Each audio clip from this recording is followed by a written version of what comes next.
J'aimerais passer ma commande, s'il vous plaît. Quand il me voit maintenant, il m'appelle Monsieur Duchemin. On fait référence au film de Funès, L'aile ou la cuisse. Vous avez décidé de goûter ce qu'on faisait manger aux résidents, c'est ça? Oui.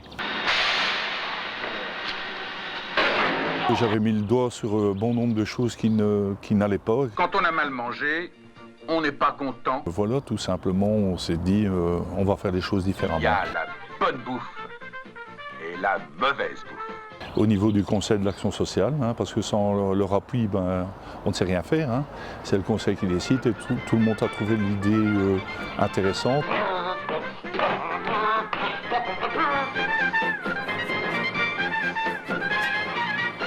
Avec nos écoles, les crèches et les personnes âgées à domicile où on a doublé le nombre de livraisons de repas sur 2 ans, ça nous amène tout doucement à 450 repas les jours de grosse production que sont lundi, mardi, jeudi, vendredi, vu que l'école, mercredi après-midi, il n'y a pas d'école.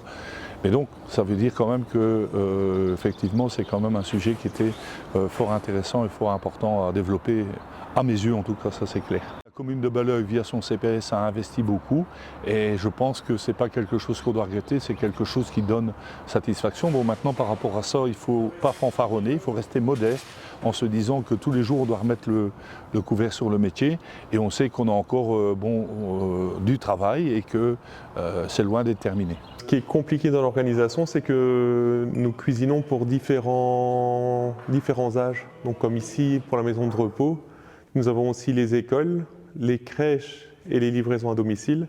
Donc en fait, c'est des palets qui sont totalement différents. Et avec ça, nous devons essayer de composer un menu de tous les jours et dans l'ensemble, ça marche plutôt très bien.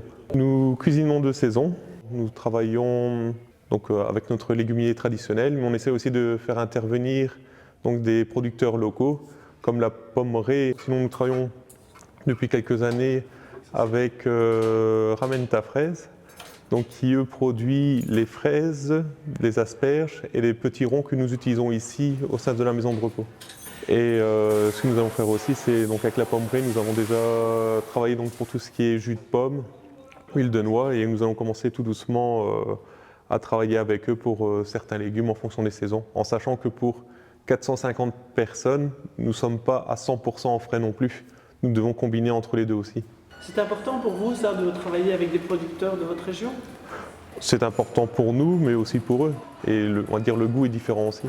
Donner du plaisir aussi? C'est surtout donner du plaisir et l'envie de manger. Parce que ce soit pour une personne âgée ou pour un enfant est très important quand même. Une fois que vous arrivez en saison automnale, hivernale, convenons que ce sont des saisons qui sont quand même moins riches. Donc on doit travailler des produits, par exemple dans les potages, oui, on vient avec des potages de féculents en hiver, pois cassés, lentilles, haricots blancs et tout.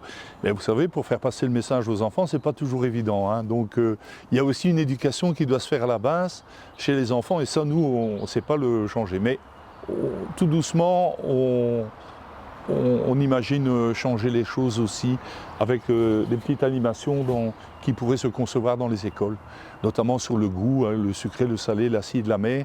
Ce sont des petites animations, je pense, qu'on pourrait mettre en place en collaboration, bien sûr, avec les chefines de l'enseignement et les directions d'écoles communales. Pour vous, les marchés publics aussi, c'est un frein quelque part? Voilà, on doit respecter les marchés publics, comme vous le savez. On le fait par exemple dans tous les domaines. Mais oui, effectivement, je pense qu'à un moment donné, il faudrait avoir un peu plus de souplesse, afin de nous permettre, nous en tout cas, on essaie aussi de voir avec les producteurs locaux ce qui est possible de faire à certains moments de l'année. Maintenant, je ne vais pas mentir, on ne sait pas le faire tous les jours, mais oui, dans l'entité de Belleuil, on a des producteurs, on est quand même pas mal en production de produits laitiers. On est un peu moins bon en tout ce qui concerne le maraîchage, mais bon, ça peut venir, il y a déjà une ferme qui a développé. Et on suit ça attentivement de manière à voir aussi, mais il faut pouvoir aussi répondre à la demande.